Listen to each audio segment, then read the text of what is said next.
Alright, so this video is meant to supplement the instruction that we went over last Thursday and Friday on chemical naming. So I'm going to go through examples and kind of explain each of the different types of questions that you can see. And I would suggest following along with your naming flowchart that we filled out in class, along with your periodic table that has the polyatomic ion chart on the back, and then also your worksheet, because this will kind of go in sequence of what's on your worksheet. So the first part, which I think a lot of y'all were okay with, is figuring out the formula if I just give you the elements or the polyatomic ion. So this first set of questions says what formula is formed by each of the following. So if we're just given elements off the periodic table, we have to look at the periodic table. So if you remember, group 1 has a +1 charge, group 2 has a +2 charge, group 13 has a +3 charge. We skip 14. Group 15 has a -3 charge. Group 16, has a group 2 charge, or -2 charge, and group 17 has a -1 charge. So for potassium's in group 1, so it'd be +1. Nitrogen is in group 15, so it'd be -3. So we were saying that we would take the numerical value of the second to make it the first, and the numerical value of the first to make it the second, in terms of make it meaning the number of. The other way to think about it is how many do you need to make 0. So if we have a +1 for potassium and a -3 for nitrogen, we would need 3 +1s to balance out the -3. So the combined formula would be K3N, and we just don't include the 1 there. Okay, for the second one, aluminum is in group 13, so it has a +3 charge. Hypochlorite, which is the ClO-, is already given to us because it's a polyatomic ion. So I would need 3 minuses to balance out the +3. This is very similar to part A. So I would say Al, put ClO in parentheses, and then put a 3 on the outside. Even though there's not a number with the O, we still put ClO in parentheses because we want to show we have 3 ClOs versus 1 Cl and 3 oxygens. Because if we just wrote it as ClO3, that means we only have 3 oxygens and not also 3 chlorines. And then finally, we have mercury, which is a transition metal. And here I give you the charge of +1. This is hydrogen phosphate is the name of this one. So we would need 2 mercuries for every 1 hydrogen phosphate. You can put that second, the polyatomic ion, in parentheses, but it's generally not done. So again, if it's from the periodic table, you just look at the column to get the charge. If it's a transition metal, it would be provided for you, like with mercury, it's a +1 here, and if it's a polyatomic ion, it's going to be on the back. Alright, next we move on to naming. So with naming, really it breaks down for ionic compounds to be, does it have a transition metal or does it not? And the way that you tell it's ionic is that you would have a metal plus a non-metal, or you have polyatomic ions. So any of those are going to kind of be the clues that it is an ionic compound. So barium, that's our Ba. So we're always going to have 2 things. So we can look at it in 2 ways. So Ba is our metal, H is our non-metal. And Ba is not a transition metal, or it's not tin or lead. So we're just going to use the name of barium, and then we take hydrogen, and we take the root, which is just hydrid, and we add IDE. So barium hydride. Even though there's 2 of them here, we don't worry about that.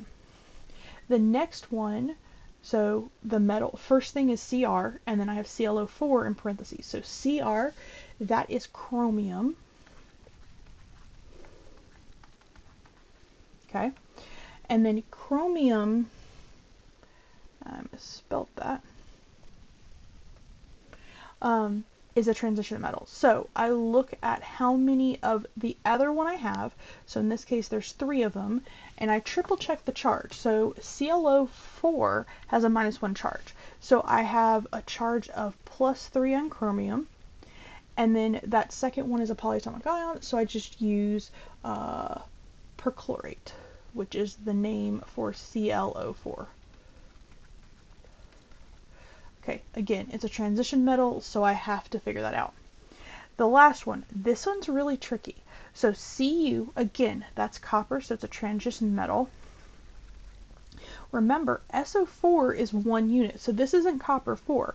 There's 1 of them, so we're thinking maybe it's copper 1. That would be wrong. So this one's tricky. So you need to check the charge of the polyatomic ion. So if I go and look at SO4, it has a -2 charge. Well, there's only 1 of them, so that means that copper, so if this is -2, copper has to be +2. So this is actually copper 2, and then SOO4 is sulfate. Part C, you're not going to see a lot, but I just want to do that as an example to show you that, like in B, most of the time you can just look at how many of the second one you have to get the charge, but not always. Just triple check the charge of the polyatomic ion or the other element to make sure you have the charge correct for the transition metal. And then finally, for ionic naming or ionic compounds, if I give you the name, you'd have to give the formula. And so this is going to be very similar to the first example we did with ionic formulas or compounds, where I highly suggest you write out the formulas, or the ions, excuse me, and then you form your formula. So in this case, gallium sulfate. So gallium is Ga, that is in group 13, excuse me. So it would be a +3 charge. Sulfate is an 8, so that's going to be on the back. So SO4 -2. So I'm going to have 2 galliums and 3 sulfates. So when I combine them together, that would be Ga2. I'm going to put SO4 in parentheses, and I would have 3 of them. Aluminum. Aluminum is in that same column as gallium, so that is going to be a +3 charge. Phosphide refers to phosphorus, so that's going to be a -3 charge. Remember, if it ends in IDE, it's going to most likely be on the periodic table. There's 2 exceptions, cyanide and hydroxide, but all the other ones are off the periodic table. So then this one is +3, -3, so the best formula is AlP because they cancel out. You could put Al3P3, but then we can reduce that down, and we want to put it in the smallest numbers. And then finally, I have nickel 3 acetate. So nickel, that 3 tells me it's a +3 charge. Let me rewrite that a little bit clearer.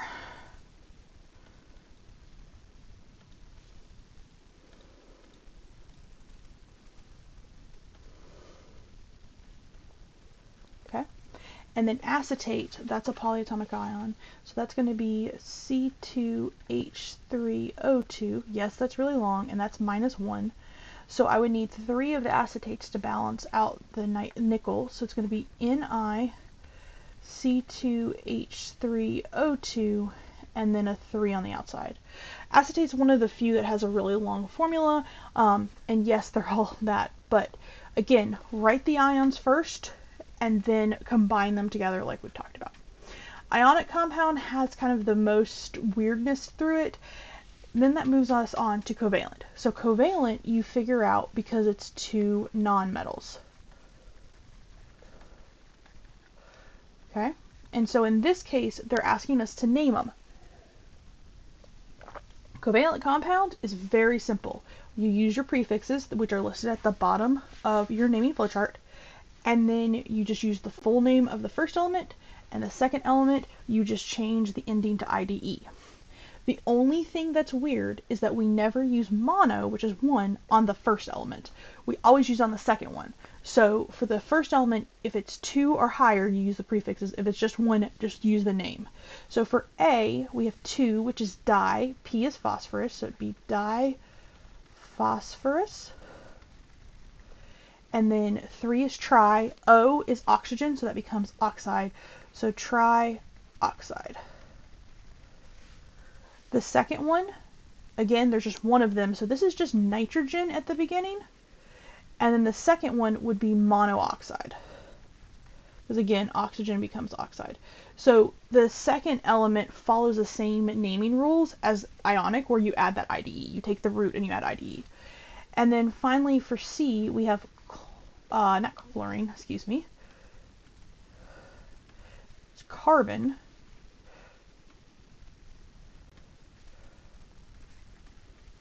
And then 4 is tetra, and then bromine becomes a bromide. Hopefully you remember covalent naming from last year. It's very simple. There's not any exceptions or anything like that. So that's the naming part. And then when I'm giving you the formula, again, this is very easy. So di is 2, dichlorine, so it's just Cl2. Monoxide is 1. We do not swap the numbers, you just use the prefixes. Tribromine, that is 3, so Br3. Octonitride, octo is 8, so N8. Sulfur is just 1. Hexafluoride, that's 6. So again, we just use the element with the prefix. Covalent naming should be very easy. Writing the formula should be easier because it's in the name. All right, the last thing that we covered is acids. So in the left, or sorry, on the right side of your periodic table, or not your periodic table, your naming flowchart, it says, does it have a polyatomic ion or not? So this is really split into two categories, similar to how the ionic has two compounds, or two kind of categories. With ionic, it's based on whether it has a transition metal or not. This is based on whether it has a polyatomic ion. So how do we know that it's an acid? It starts with hydrogen. Okay, now here's the thing. The hydrogen is just there to tell us it's an acid. So when we're naming it, it doesn't matter how many hydrogens there are. We pay exclusively attention to the second part after the hydrogen. Again, the number of hydrogens is based on making the compound neutral, because acids formulas are given or formed like ionic, where they have charges. But with the naming, we just pay attention to the second part. So in this case, the first one here, we just pay attention to the CO3, because that's in more than one atom. That is going to be a polyatomic ion. So I look up CO3, and CO3 is carbonate. So because it ends in 8, I change the ending to ic. So this becomes carbonic acid. All right, second one. I look at the S. Well, S is just one element, so it's off the periodic table. So this is where I use hydro. Hydro, and then here I'm going to use the full name sulfur, because of the way it's said, ic acid. All right, third one here, ClO2. Again, that's more than one ion, more than one element, so that's a polyatomic ion. ClO2 is chlorite, so chlorite. Any an ite, you change it to us. So this becomes chlorous acid. And then finally, we have just an F, and this is hydrofluoric acid. So with the elements, it's hydro plus the root plus ic, and then acid. With the polyatomic ion, if it ends in 8, you change it to ic. If it ends in 8, you change it to us. The polyatomic ion acids should never have hydro. They always should just start with the name of the polyatomic ion. It's a little confusing, but hopefully that makes a little bit more sense. All right, the hardest part of everything is naming or giving the formula of the acids. If you're doing the quiz or a test, there may be like one question on here. These are questions 40. This is section or number 40 and 41 on your practice sheet. Try them. If it makes sense, great. If it doesn't, we'll go over it when I come back on Wednesday. So it has hydro for part A. We're given the formula. So hydro means that it is off the periodic table. So we always start with hydrogen being +1. Well, selen sounds like selenium, and selenium is in group 16, so it's a -2 charge. Now we treat it like ionic, so it's going to be H2Se. Second one, chloric. So it doesn't have hydro, so that means it's a polyatomic ion.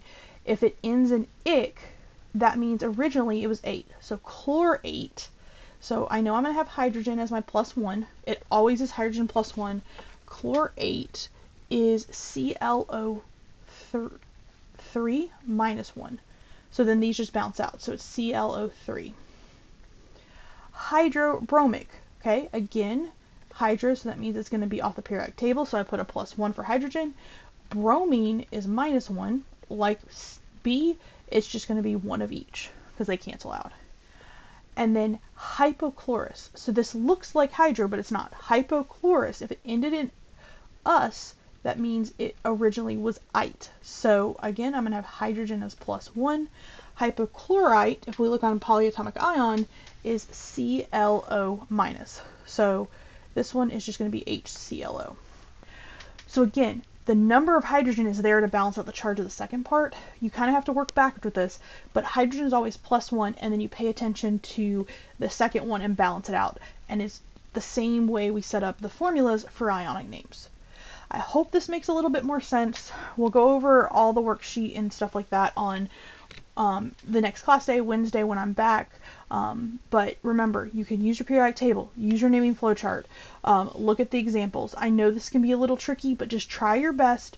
This is something that I would not spend a lot of time just trying to copy somebody else's paper, because you need to understand how to do this. This is going to be an idea that we're going to continue coming back to in the next several units.